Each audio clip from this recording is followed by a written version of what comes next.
Namaste, everybody. Welcome to this special program, the Vedanta Society of New York guest speaker series. We are really very honored and blessed to have revered Swami Chetanananda ji Maharaj uh, to inaugurate this series. He is the first speaker in this series. Um, most of you know Maharaj, but still, a formality. It's my pleasure to introduce revered Maharaj. He is the minister of the Vedanta Society of St. Louis in Kansas City, Missouri. From his childhood itself, he was associated with the Ramakrishna order. And in 1960, he became a monk. He is initiated by revered Swami Shankarananda ji Maharaj, the seventh president of the Ramakrishna order. He was in Advaita Ashram, our publication, English publication branch in Mayavati and its branch in Calcutta. He was sent to the United States in 1971. I mean, the first time I visited St. Louis Ashram, Maharaj asked me that, when were you born? And I said 1971. And he laughed and he said, that's the year I came to the United States. So that's how I know Maharaj has been here for almost 50 years now. Very long time. Maharaj is, of course, best known for his tremendous work in the field of Ramakrishna Vivekananda and Vedanta literature. His books, so numerous, too numerous to mention, but some of them are so popular, we all use them. God lived with them, a wonderful collection of the lives and teachings of the direct disciples, monastic disciples of Sri Ramakrishna. They lived with God, a similar collection for the direct householder disciples of Sri Ramakrishna. One must mention, of course, Sri Ramakrishna and his divine play. This is Sri Ramakrishna Lila Prashango. I think it will not be too far to say that Maharaj really rescued that book as far as the English knowing public is concerned, because the first translation, though wonderful, was a little archaic and difficult. Javadananda Maharaj's translation into English. So it was not being read really by the English knowing public. So Maharaj is very lucid and wonderful translation. Sri Ramakrishna and his divine play received with great happiness, not only here in the West, but in India also. Similarly, his recent work on the Holy Mother, Sri Sharada Devi and her divine play, the voluminous and comprehensive work on the Divine Mother. And we know of his beautiful collection. Maharaj is also an authority not only on the literature of the Ramakrishna Vivekananda, literature, but also the pictures. I know that the ashrams, both in the order and the private ashrams run by devotees, they regularly consult Maharaj on the best pictures to be installed in the shrine. So the choicest pictures Maharaj has published in his collection of pictures of Sri Ramakrishna, collection of pictures of Holy Mother, and an excellent collection, Vivekananda East Meets West, which is a book which is often gifted to different libraries and to dignitaries, an excellent collection which introduces you to Vivekananda through pictures, both life and his work.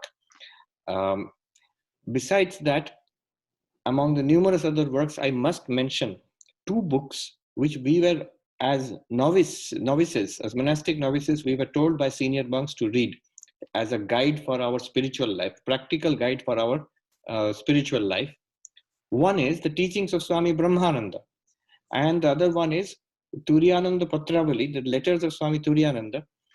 Thanks to revered Maharaj, both are available to the English knowing public in beautiful translations, spiritual treasures. Both Bengali and English letters of Swami Turiyananda have been collected in that, and of course, the teachings of Swami Brahmananda. And there are so many other books. And his Bengali works, again, a huge collection. I will not go into that at all. But today's subject is something different. Revered Maharaj first came here. He went to the Vedanta Society of Southern California as assistant minister. He was assistant, very beloved assistant to Swami Prabhavanandaji Maharaj in the early 70s. And then he went to St. Louis as assistant to Swami Shatprakashanandaji. Besides that, he has come into contact with numerous other senior monks who worked here in the West, including here at the Vedanta Society of New York, Swami Pavitranandaji, and of course, Swami Tathagatanandaji. So it was our humble request to revered Maharaj to share his precious memories of his associations, anecdotes about these wonderful spiritual masters and their teachings. Not only the monks here in the West, but also Maharaj has an extensive collection of wonderful reminiscences and recollections of great spiritual teachers, monks in India, some of the disciples of the Holy Mother, and many other senior monks. So we request revered Maharaj, we offer our pranams to him and request him to tell us, share something from his most precious bundle of memories. Maharaj.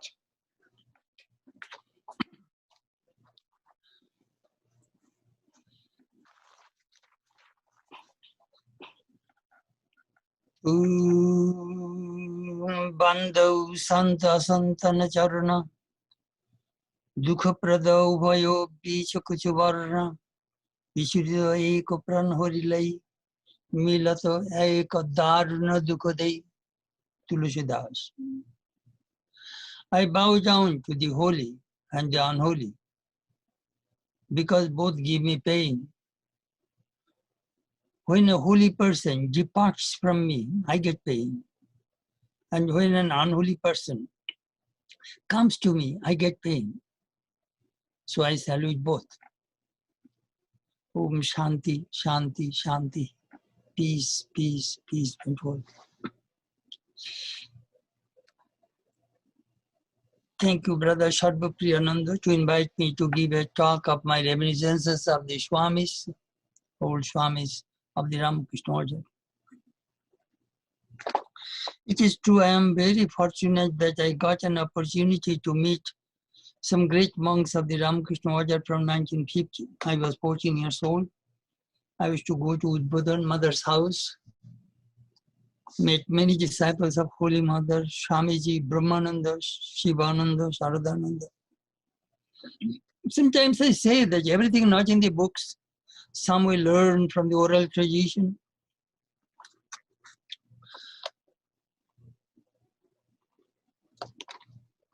A few years ago, a thought came to my mind that I am getting old. I am now 85. That if I die, all these treasures will be lost. So I started to collect from my diaries. I have, behind me, there are many diaries are there of the dead monks. I thought these things will be lost. So I worked on 2 volumes, Prachin Sadhudev Katha, 2 volumes, over 1,000 pages materials are published in Bengali. Now they will be published in English also. So from those 2 volumes, I want to share something to you, with you, just some highlights I shall give to you. Let me tell you one thing. The spiritual tradition of Sri Ramakrishna is very pure. No commercialism, no politics, no power struggle, nothing. So Sri Ramakrishna is our origin. Next, first generation, Sri Ramakrishna's disciples. How Sri Ramakrishna trained them. They are not ordinary human beings. They are Ishwar Kuchis, Nitya Siddha. They are very advanced, illumined souls. So we did not see Ramakrishna, we did not see Jari disciple, but we met the disciples of the Jari disciples. We listened, we heard from them the fire of the spirituality of the Jari disciples. That I wanted to collect. That we will find in these 2 volumes. Anyhow, that is the reason these books are in India also. Many people are reading these books. I get many letters. We must learn. Sri Ramakrishna says, as long as I live, so long do I learn. There are 2 types of gurus. Diksha Guru, the guru who gives you initiation. Follow his instruction implicitly. Then Shiksha Guru. Abhidut had 24 gurus as we study in the Bhagavatam. We learned from each one of them. Shiksha Guru. Remember that from your kindergarten up to your university, how many hundreds and hundreds of teachers you had. You learned from each one of them. That was in my mind. I must learn. So whenever I went to India, I used to go with a tape recorder and I used to collect, I used to interview them. And this is the way I collected a lot of materials that I wanted to share with you. First, I want to tell one incident of my guru, Swami Chetanananda, when I was initiated, which was in 1961. After initiation, I asked Maharaj, please give us some advice. He was just like a roaring lion. Kevol Upadesh, only advice. Kevol Upadesh. Kev Palon Korena. Nobody practices the advice and only ask Upadesh. Upadesh. Read the Gospel of Sri Ramakrishna. Sri Ramakrishna answered all of our questions. If Ramakrishna's answers cannot satisfy you, my answers will not satisfy you either. Go. I got a great lesson. Thakur, that Kathamrita, Gospel, is the unique book in the religious literature of the world. Nowhere we find that Avatar's words have been recorded so faithfully, beautifully, picturesquely. Amazing. Anyhow, as Sarvapriyananda mentioned that I came to New York 8th June 1971. I wanted to stay with Swami Pavitrananda. So Eric and Jack, there are two disciples of Maharaj, came to receive me at the airport. Swami Adisharanandaji also came. So because I had correspondence with Pavitranandaji before I came to this country, because I used to do his shopping in Calcutta. I was in Advaita Ashrama. I used to buy shawl for him, and whatever he needed in from Calcutta, I used to buy for him. So he knew me, so I came. So I remember the moment I entered the car, Jack was asking me, Swami, what is your first experience in America? I said, Jack, I was a free soul, but now I see I'm bound. What do you mean? Well, at the moment I sat in your car, they put a seatbelt around my waist and around my shoulder. I have never seen a seatbelt in my whole life. Anyhow, I stayed with Maharaj for 3 days. Then I still remember it was 10th June, Swami Nikhilanandaji invited me. So I went.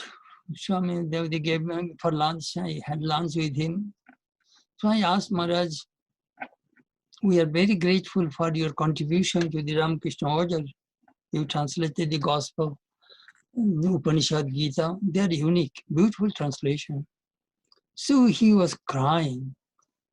He was telling it is Thakur who did it. And I have a desire, but that will never be fulfilled. Do you know what is my desire? I want to go to Belur Math. And I want to roll in front of the Ramakrishna temple on the dust. That is my desire. But Dorothy and others, his disciples, they will not let me go. Then Uncle Maharaj, will you present me a copy of the Gospel of Sri Ramakrishna? He said, hey, bring a gospel. The Uncle Maharaj will not give me an autograph. The moment you have come to America, you have become an American. I have that book. Still I carry Maharaj's. But let me finish Swami Nikhilananda here. Then in 1972, in summer, I was in Thousand Island Park for 10 days. And I stayed with Swami Nikhilanandaji, Adisharanandaji, Swanandaji also was there.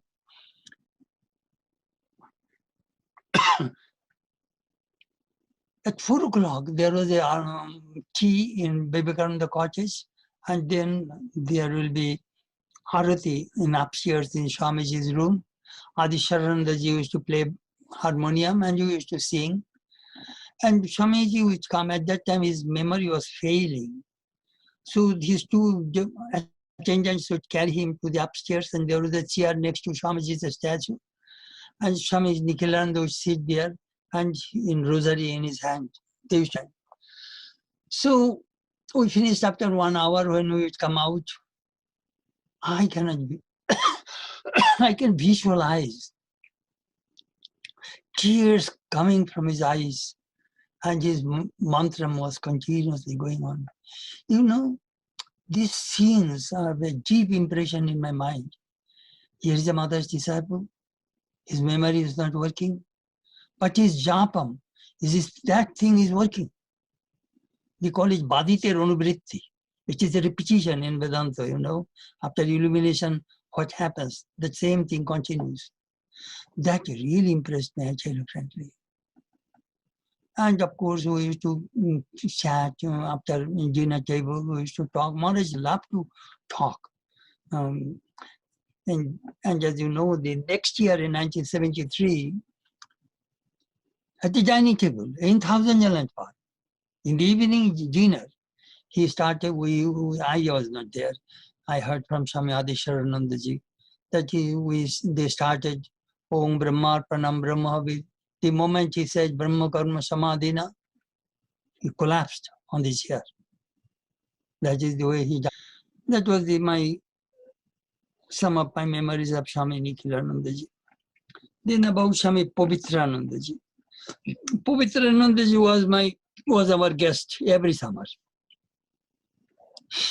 He used to come to St. Louis in the last part of June, and before Labor Day weekend, he would return to New York. Swami Pavitranandaji and Swami Prabhavanandaji are very close.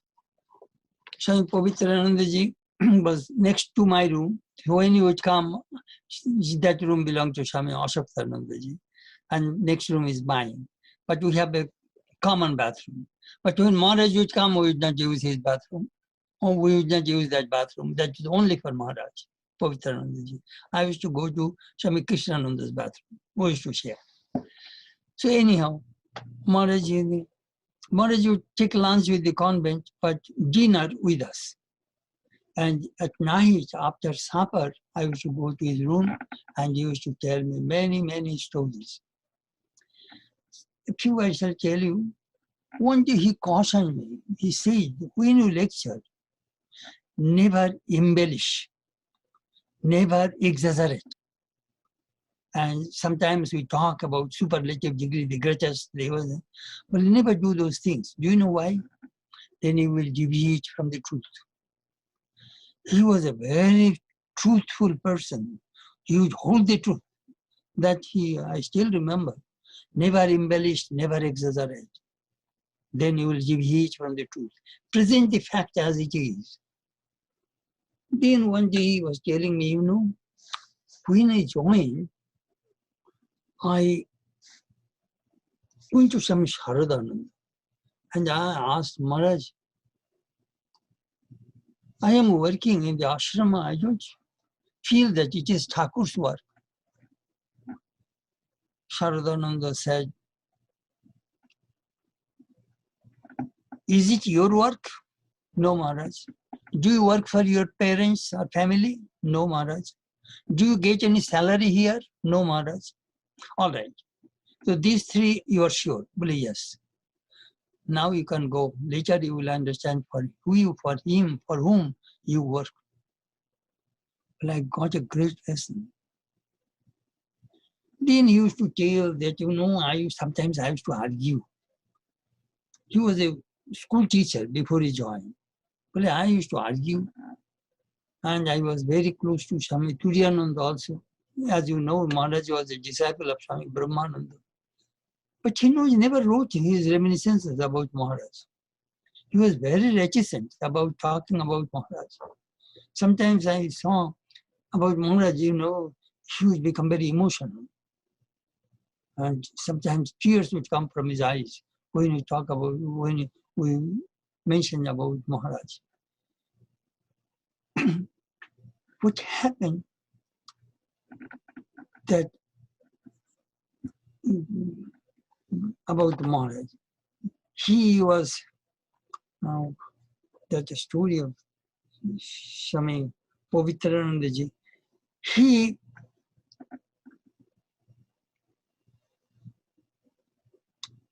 was the president about the ashrama, and he would very close to other Swamis also, especially Swami Vishuddhananda. Some stories he used to tell us that, the spiritual people, some like Swami Vishuddhananda, who had direct experience, mother disciple, that I was reading today, that he used to recite, tell us many of the stories that are really fascinating. One, I still remember some of the stories. Oh, I was talking with Hori Maharaj's one. He said, I have 13 or 14 letters of Swami Pavitrananda. No, Swami, Swami Turiyananda. Then I said, Maharaj, you are in Hollywood, in our center. I said, Maharaj, those letters should be in public domain. Please print them. No, that is my personal letter. I said, no, Maharaj, you must print them. You must publish it. You must give to Swami Vishwasrayananda or Nandi Maharaj. He was then the president of Udbodhan. Maharaj, you please give letter. Oh, I had a fight with him. No, that is my personal letters. Thank you, Maharaj, please give these letters. Then he returned to New York, and he was not well. He had to go to the hospital. He had some kind of prostate problem. So he went to the hospital, and sitting in the hospital, he took, these are all postcards. I don't think whether, I think the same Tathagatanji returned to India, to Belur Math archives. So what I did, I xeroxed all those letters and brought to me. And later on I found, then he wrote to me, I'm talking about, it was 1975. 1976, he did not come to Hollywood. He went to Marshfield. And I went there and stayed with him, and I used to have lunch and dinner with him in Marshfield in Boston. He was the guest of Swami Sarvapriyananda. So what happened, he wrote to me, listen, I obeyed you. Uncle, how did you obey me, Maharaj? I sent all those letters, and now they are coming serially in the Udbodhan magazine. Uncle, Maharaj, very good. Now those letters are incorporated in Swami Turiyananda's letters, latest edition you will see. You will find, dear Priyo Bhupen. Bhupen means Swami Pavitrananda. Oh, I insisted. So those letters came. I'm so happy. Maharaj is. And we used to talk, and Maharaj was very fond of me. And sometimes Prabhupada would, do you know what you do in Hollywood? He used to bring many guest swamis. And he used to stay in Malibu Beach. His disciple was Brahmamai. I still remember that 1/3 of the house on the Pacific Ocean, 2/3 on the ground. The Maharaj's room was in the first floor, and Prabhupada in the second floor. And Pavitranandaji, it is hard for him to sleep. The big waves would make noise. So we used to go. And I tell you frankly, those days are so beautiful. This Pavitrananda, Prabhupada, Vividishananda, Swananda, Shraddhananda, they all be together. And they used to talk. They used to talk about olden days and the disciples. If those things are recorded, so many things we could get, So I used to go sometimes and join and listen to them. I have a nature to be as a student. I want to know. So that I remember about Swami Pavitranandaji. And so he told me one thing. One day Swami Turiyanandaji told him, don't fight. You always fight. Do you know what are you doing? You are fighting with your own shadow. But that touched me. Do you know what? before I met Suryananda, my inside was burning. Just a tremendous commotion in my inside. He gave the illustration. Well, has you read Macbeth? That how those witches are, they're burning and all those things. Their dialogue. Well, that kind of burning was going inside me. But Swami Turiyananda's instruction calmed my mind. He used to tell many of his stories, very quiet person, very loving, but very straightforward. Very straightforward. He is the only Swami, generally trustees do not come to America. He was a trustee. And he came to America. Sometimes Balloon Math had to get his signature for any kind of change. He says, our trustees are lifelong trustees, Anyhow, that is the few things I tell about Swami Pavitrananda. And Swami Swami Bodhanandaji, I shall tell you a couple of stories I shall never forget. Bodhanandaji was Swamiji's cook. On the 4th of July, Swamiji came from work, had a cup of tea under the mango tree in Balloon Math. He was seated on a bench. And Bodhanandaji was following him. He was going to his room, Swamiji. And the Vesper was going on, old shrine in Balloon Math.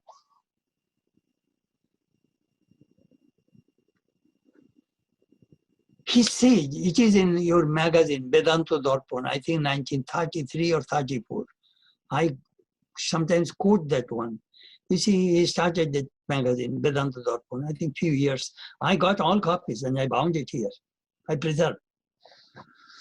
So which happened, Swamiji got second step and looked at Bodhanandaji. Hey, how much money do I have in my wallet? Oh, maybe $4 or $5, 4 or 5 rupees. Listen, I went to a room of a monk the other day. His mosquito curtain is torn. Buy a new mosquito curtain for him. What amazed me that this man is going to die within 2 hours. Within 2 hours, Swami Vivekananda is going to die. But look, he's feeling for the monks. Buy mosquito curtain for him. Very little, but it touches me. That how Swami's grace was Swamiji. Amazing. Amazing Swamiji.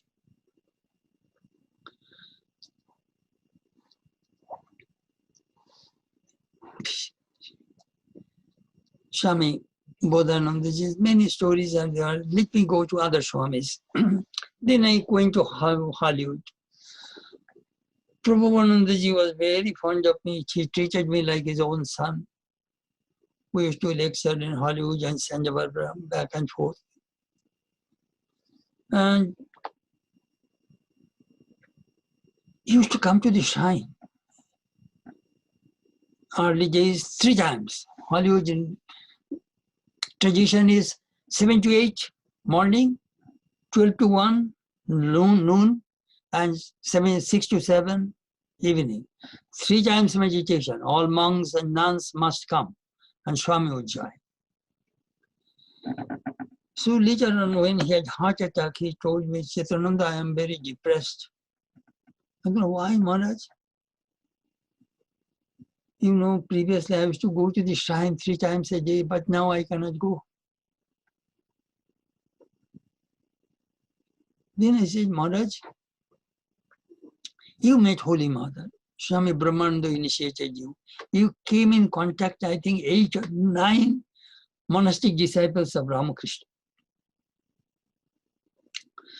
And their memories are in your mind. You have recollectedness of those Swamis and those lives. Well, yes, they are always in my mind. Akala Maharaj, that is higher than japa and meditation. Because that is called Shauja Yoga, natural awareness of spiritual consciousness. That is higher, Maharaj. You will not have to go and shrine and repeat your mantra. That is continuously going on inside you. In that connection, I remember a section in the Chandogya Upanishad, Narad Sanat Kumar Sangbada.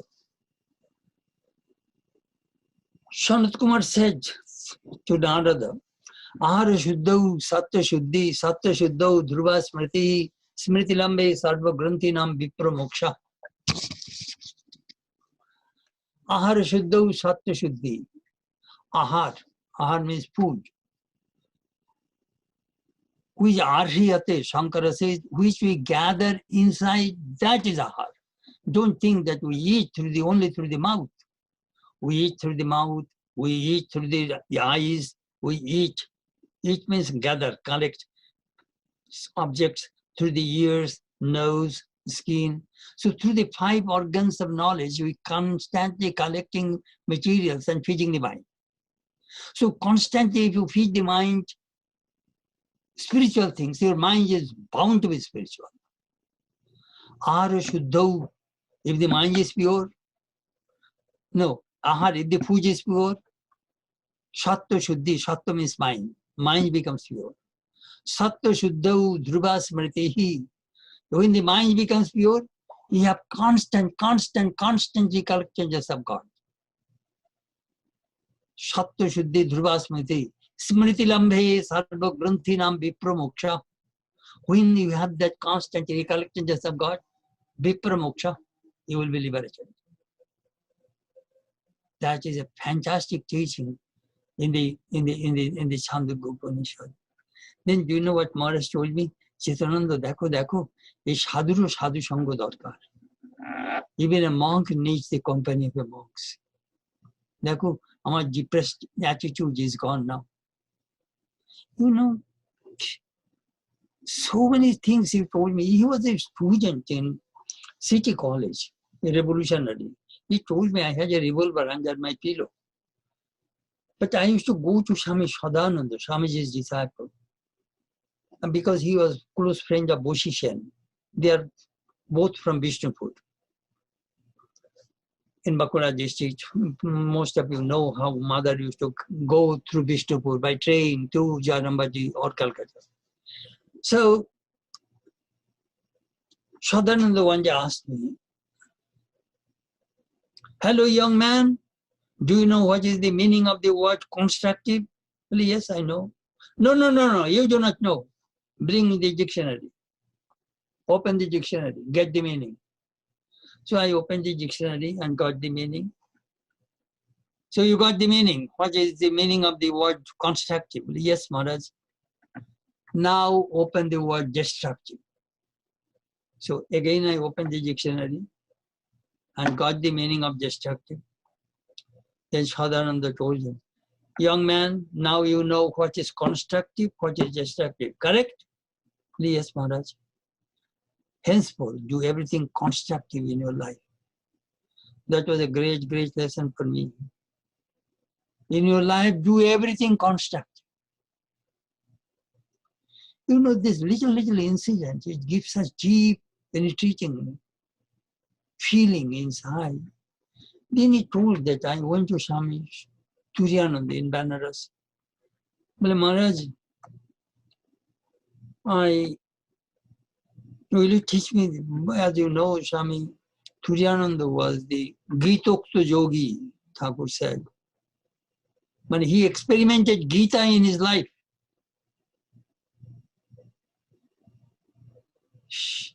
We read Gita, but he experimented Gita in his life. So he went, Maharaj, will you teach me? Come tomorrow. Went there, read one verse of the Gita, memorize it, get its meaning, then practice it. Until you get perfection in that verse, don't take the next verse. This is my first class, this is my last class. You can go. Many, many fascinating stories he used to tell me. And his Guru Bhakti. Just before his death, Maharaj, Maharaj, Maharaj, I was present.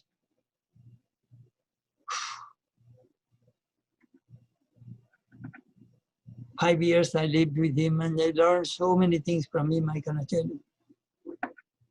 So many stories of the Jari disciples. And one nice thing about him is some Swamis do not talk. Pavitranandaji also. He does not want to talk too much. But Prabhupada in the dining table with the nuns, with the monks, he was constantly pouring his reminiscences. That is the reason we find a lot of materials, in the Vedanta Jewish magazine and in other books you will find Prabhupada's things.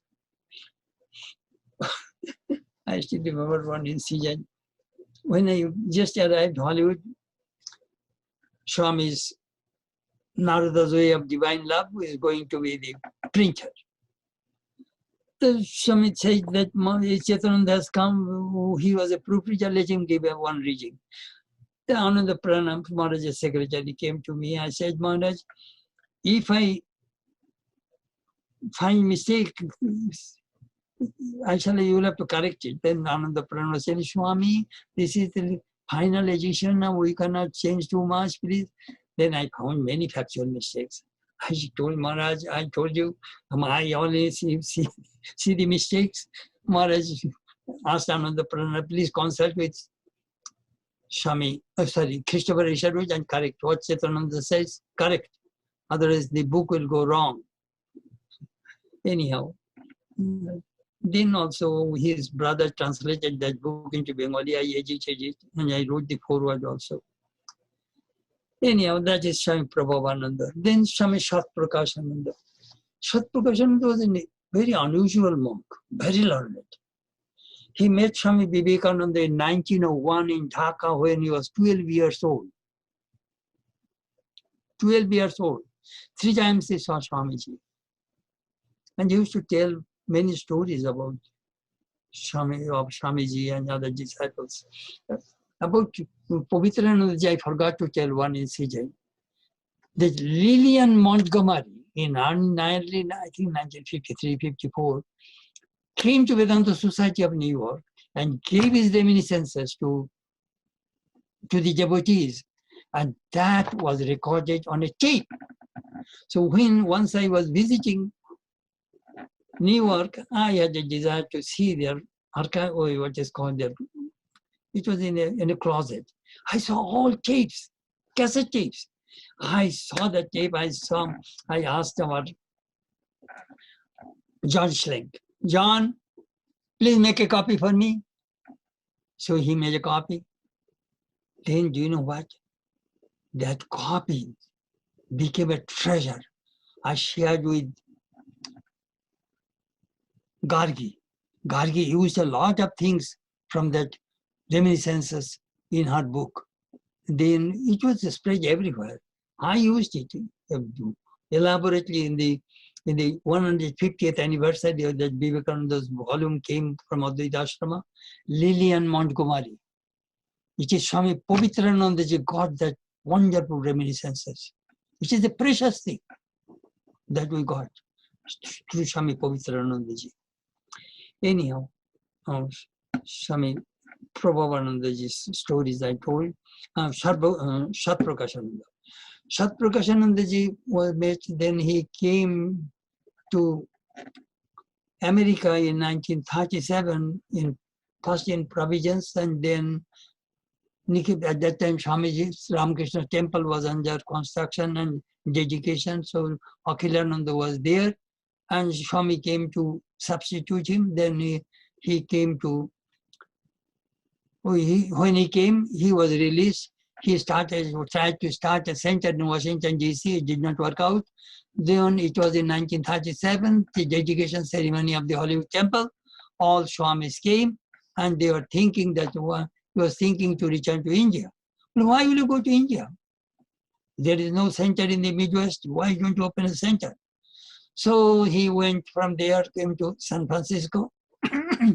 Then San Francisco, Swami Ashokanandaji announced to the audience, is there anybody? No, that is there anybody in St. Louis? St. Louis in the Midwest, one of the important cities.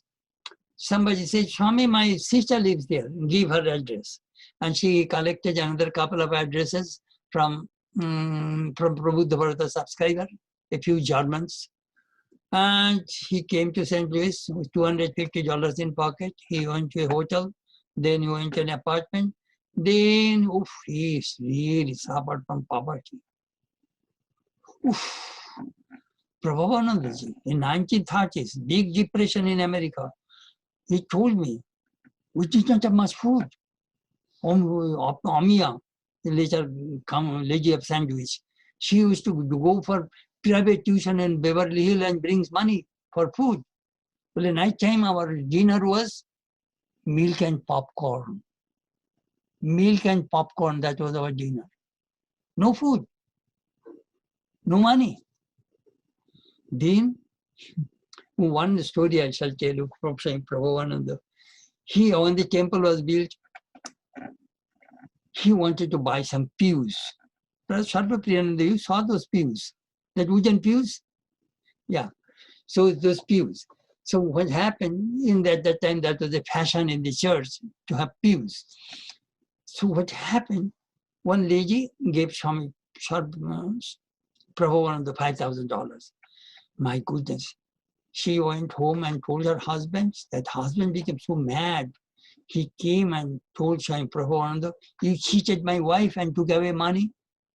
Swami Prabhupada said, don't be upset. Here is the check. Please take back.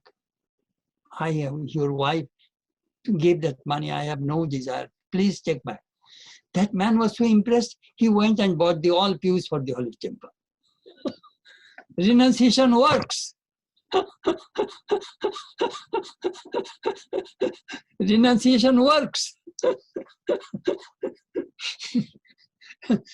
So Satprakashanandi also, to get the house where we are now, no, they will not sell the house to Swami because our skin is dark. So this house was bought in the name of Houston Smith and his wife, Kendra. And then it was transferred to Vedanta Society. We could not buy a house in St. Louis. There is tremendous racial prejudice. You see, it is easy to work in the East Coast and West Coast, not in the Midwest. It is the Bible Belt. So anyhow, Prabhupada Satprakashanandji, food.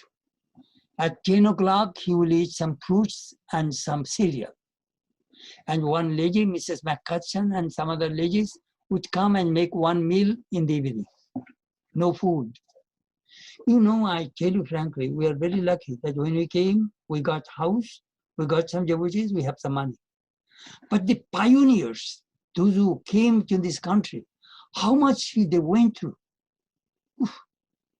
Most of the Vedanta centers started in the living rooms of the American devotees. These are all American people. They supported Vedanta. Amazing, you know. Now, Swami Satprakashananda told me, when he came to St. Louis, only 2 Indians in St. Louis. Now we have 20,000 or 30, 40,000 Indians in St. Louis. If no, not more, right? The families. But only 2 Indians, myself and another person married a black woman. He told me in 1938, October.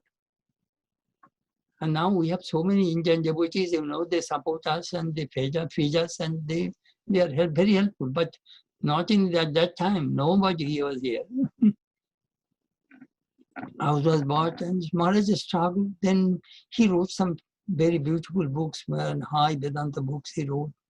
And then Maharaj was bedridden for some years. Then I came to assist him on 1st March 1978. So I am here over 42 years. But you know, I was in Hollywood for 7 years. But here also, Sometimes God plans in a different way. If I would not come to Hollywood, St. Louis, I could not do so much work. In Hollywood, you would see commute. Hollywood, Santa Barbara, Trubuco. Then sometimes we used to go to San Diego also. So I was thinking perhaps 1/4 or 1/3 of my lifetime will be on Freeway 101 and Freeway 5. Then I do not drive. I used to put my pillow at my one back and another pillow on my lap, and I used to translate Abhudhuta Gita. Why should I misuse my time? The brothers will to die.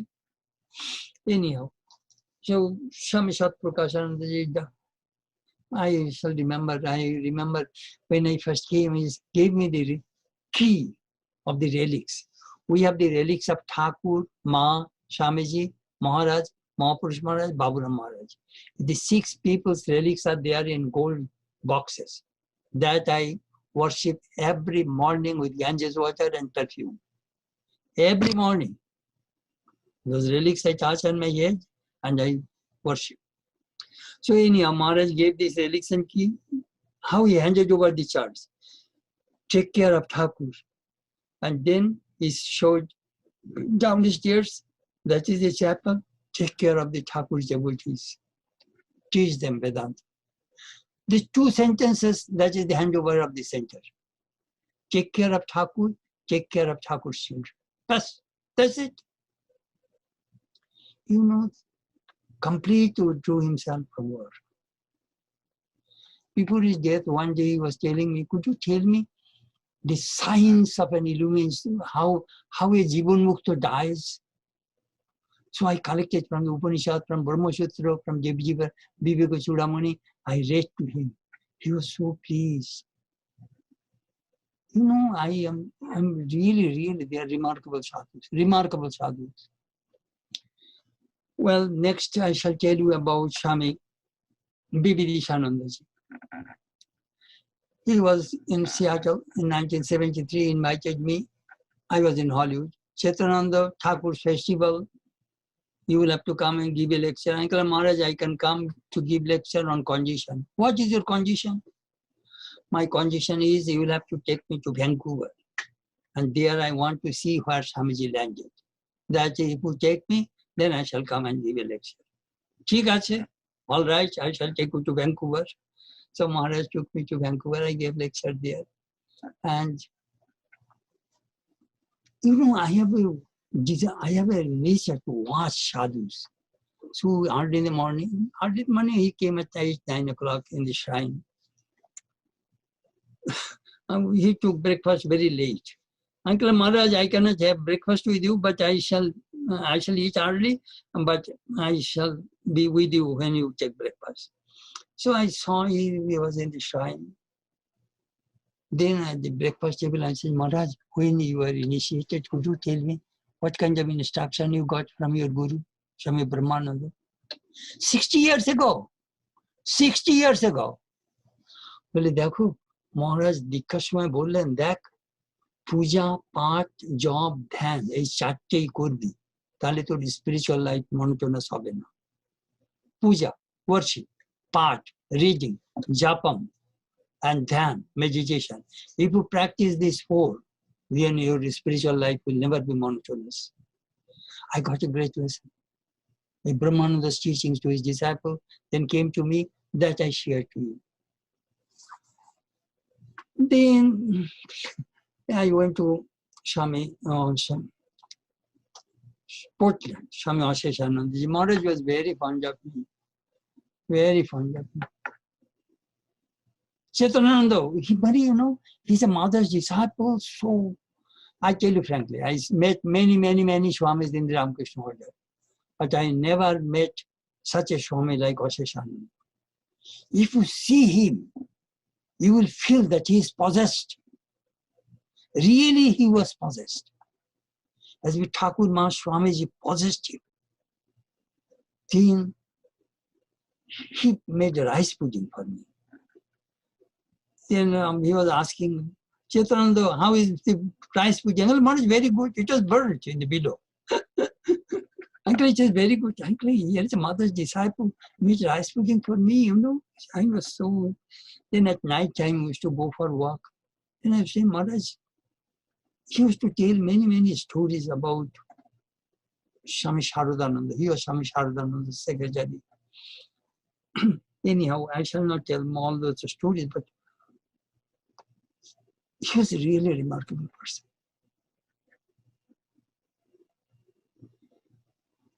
Anyhow, recently, so he came and he gave his reminiscences. We recorded. Now you can say in BGUT, when he would come, he was the senior most, so he used to give sannyas, brahmacharya to the monks and the nuns, you know. So we used to always be together, and he used to tell all of his reminiscences. So that he was a great Swami, no doubt about it. Then one story I shall tell you about Swami Sarvapriyananda, who was in Berkeley Center. Later on, in 1970, he returned to India, when then Swami San Francisco, you know, then Swami Prabhudanandaji came. His one story I heard from Swami Sridharanandaji. One day, Swamiji was passing through a very hard time. Then, do you know what happened? Swamiji went to a post office, an American post office. At that time, there is no machine. You'll have to sort the letters by hand. So Swamiji saw heaps of letters. Swamiji was thinking, how is it possible to sort such a huge amount of letters, huge number of letters? Then he left. Then his curiosity came. He came back to see the post office.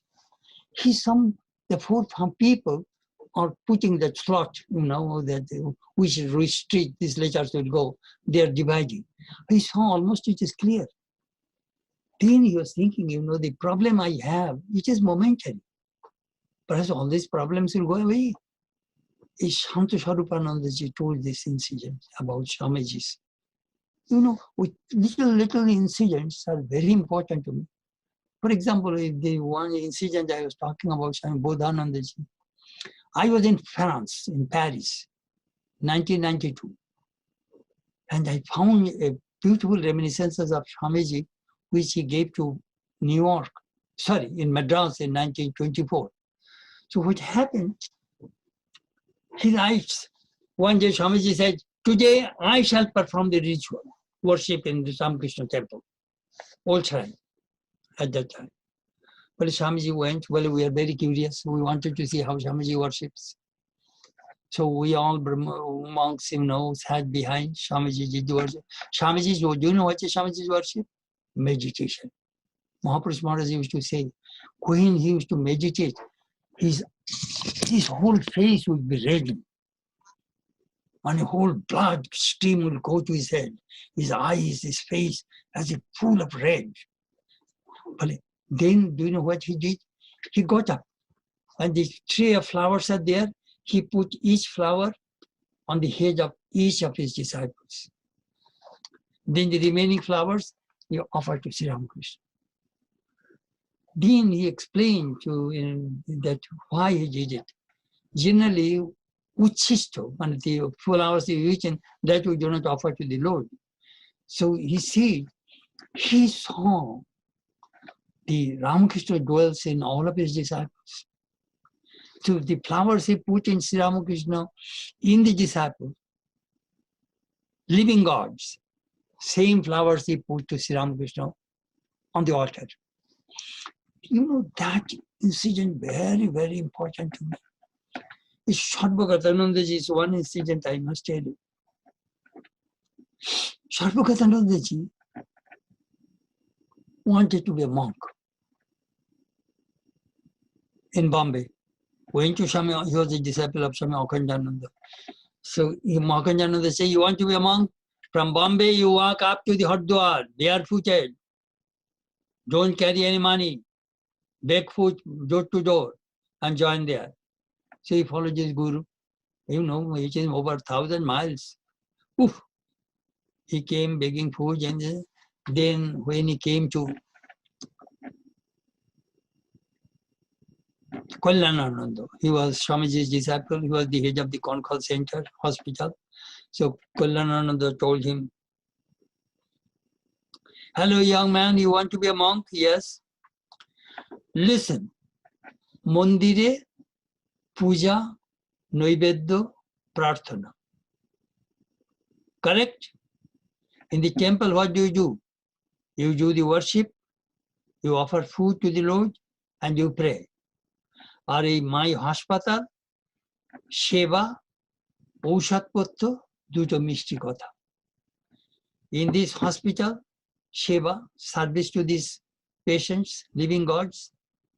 There you give noivedya, food. Here you give medicine and diet, and duti mishti kotha, and say a few sweet words, sympathetic sweet words to these patients. If you can bring these two things same, then you can join here." To me, that is practical Vedanta. Yes, practical Vedanta. That, you see, we learn from the sadhus. And then, of course, Swami Chetanananda ji was my mentor. I knew him from 1952. 51, Swami Virajananda ji died. Then he was the editor. And then he came to America, I think 1957. So he was my son. Summer, generally I used to go and stay with him, and we are coming from the same place. So he used to tell me many stories, and 2 diaries of his I published in this book. And one incident I shall tell you. One day he was telling me, behind the center they will find Krishna pond. There are 2 cane chairs are there. So we used to sit there and we used to tell, "Hey, Chetanananda, do you like to see power of the mantra?" "What power do you have, Maharaj?" "I shall bring cold wind from San Francisco Bay to Sacramento," nearly 100 miles, you know. Well, how will you? Well, you will see. I will say, "Madhu Brahman, I shall decide. Yam Prithivi Sarvesham Bhutanam Madhu. Asya Prithibai Sarvesham Bhutanam Madhu." And whatever you see is saturated Madhu, God consciousness, God consciousness. He was fantastic, you know. He went on and on. Then the top of the tree is moving a little bit. "Hey, look, my mantra works." That cold, yeah, Sacramento is very hot. It is midnight. See, my mantra works. Then there is a club there, just adjacent to our ashrama. So there are some far trees, long, you know, cypress. All cypress trees are there. Well, these trees, do you know what? They are Vedic rishis standing here, protecting the sound of the cloud. He was a poet by nature, you see. Then we are seated on the 2 cane chairs, and he was started to talk. You know, Chetananda, this morning, an American devotee, woman devotee, came to me and said, "Swami, nobody loves me." Chetananda, it hurt me. This American woman came and telling me that nobody loves me. Really, it hurts me. Then he was telling, "But you know, let me tell you, I see love is everywhere. Look at the peach tree. Here, the peach tree and some apple tree. Those trees love me. All the year round, they are standing here under the sun, rain, frost. But when season comes, those trees give me fruits. Those trees love me. I see love is everywhere. The tree does not eat its own, the trees do not eat their own fruits. They love us, they give us fruits." Then he went on, he was a poet, you know. "You see, when I get up from my bed, I go to the bathroom. My toothpaste and brush tell me, 'We love you, brush your teeth.' Then the water says, 'Rinse your mouth, where I love you.' Then I change my clothes, I go to the shrine. The asana seat tells me, 'I love you, sit down and meditate.' Then I go to the breakfast table. The chair tells me, whole night I'm waiting here. Please sit down and have your breakfast. I love you. Then my fruit juice, toast, cereal, coffee, all tell me, we love you. Please eat and get your energy. See, I see love is everywhere. Then that story inspired me. So I came to St. Louis and I prepared a lecture. Love is everywhere.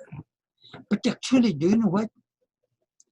This behind this, there is a Shankar Sutra is there.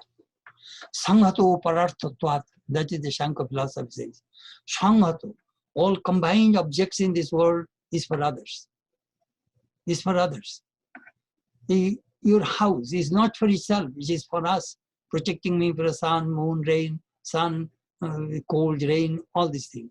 The computer is not for itself, which is helping me. My book is helping me. My clothes is not for itself, which is protecting me. Everything you find in this world is not for itself, which is for others. Your beauty is not for yourself. We enjoy your beauty. In this way, I gave a beauty. That is one of my favorite pictures. Love is everywhere. So anyhow, 5:30 is over.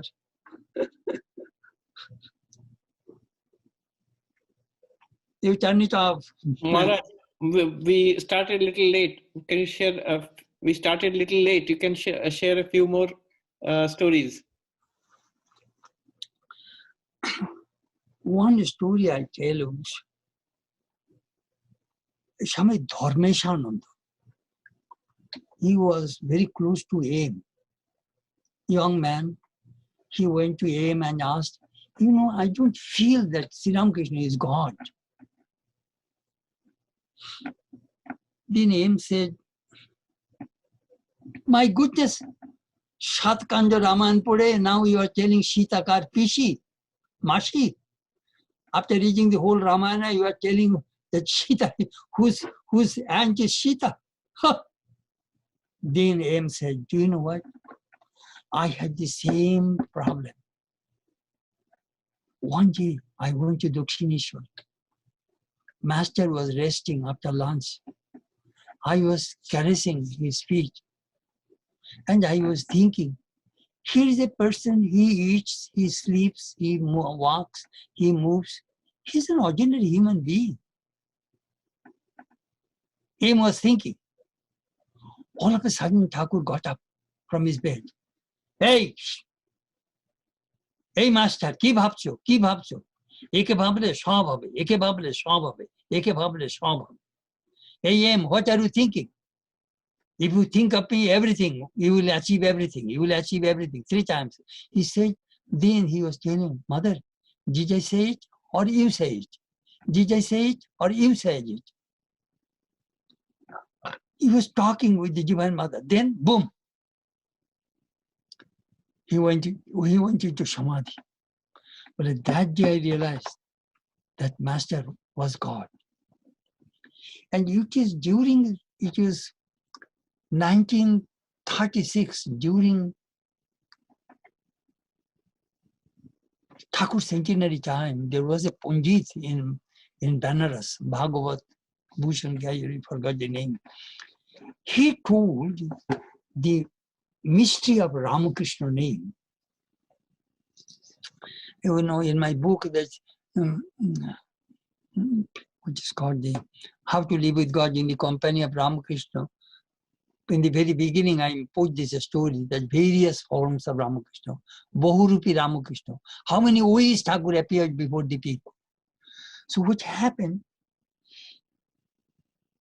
He says Rama. When Rama was born, Vasishtha, though many of you repeat Ramakrishna mantra, it is good for you to know the value, the meaning, deep meaning of the word.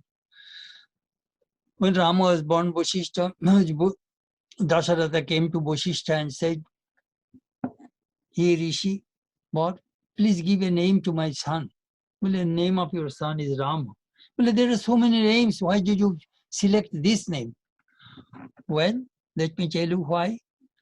The famous Vishnu mantra is Om Namo Narayanaya. That is the Vishnu mantra. If you take Ra from this mantra, what remains? Om Namo Nayo Nayo. Do you know what does it mean? Ru Prasadike Namaskar. Salutation to the sensual objects of the world. Instead of God, it just becomes the reverse. That is Ra. And Ma, what is the famous Shiva mantra? Om Namah Shivaya, Om Namah Shivaya, Om Namah Shivaya. If you take Ma from that mantra, what remains? Om Namah Shivaya. Everything is inauspicious, everything is bad. So I took the essence of Vishnu mantra and I took the essence of Shiva mantra and gave the name to your son, Rama. Beautiful. And what is Krishna? Krishna, there are two ways you can interpret. Korshati. Korshati means korshan kara, plow, break. That means it breaks the Maya. Her Korshati means akurshati. It attracts the hearts of the devotees. So, Rama and Krishna, these two avatars, combined, came in this time. Jai Ram, Jai Krishna, Shaidaning Ramakrishna. He who was Rama, he was Krishna. Verily in this Paji is Ramakrishna. I sometimes tell this story just to those who repeat Thakur's name, they can get a good feeling, the mantra of what Thakur is. Anyhow, that book is See God with Open Eyes and How to Live with God in the Company of Ramakrishna. Those two books are the research work. My whole life's research work there.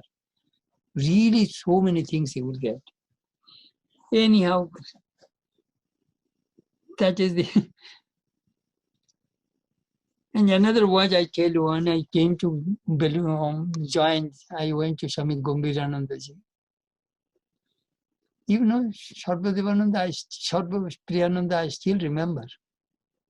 He was translating Reminiscences of Swami Vivekananda from Bengali into English. And he was translating the section of Haripada Mitra. And he has tremendous stomach pain. And it was, at that time we were in Wellington Land, Port Wellington Land, in opposite to Bidanda's house. Pressing the hot water bag in his stomach, he was working. So first Swami Advayanandaji came and said, Maharaj, you take rest. Go, don't disturb me. Then I went. Maharaj, you are not well. You should take a little rest. Then he told me, if I lie down on bed, do you think my pain will go away? Can you give me guarantee? No guarantee, Maharaj, but you are not well. Then he told me something that penetrated me. You know, when I work for Swamiji, I forget my body idea. I cannot tell you, that became a great lesson for me. Thakur's work. That is my only soft corner. This time when I was in training center, they asked me to give a law talk. I told the boys, listen, brothers, if you work, you will die. And if you do not work, you will die. Better work for Thakur, Man, Swamiji. Then your body, your mind, your senses will be blessed. And then I told, all human beings, do you know what do they want? Janma Safailam, fulfillment in life. Everybody, fulfillment in life.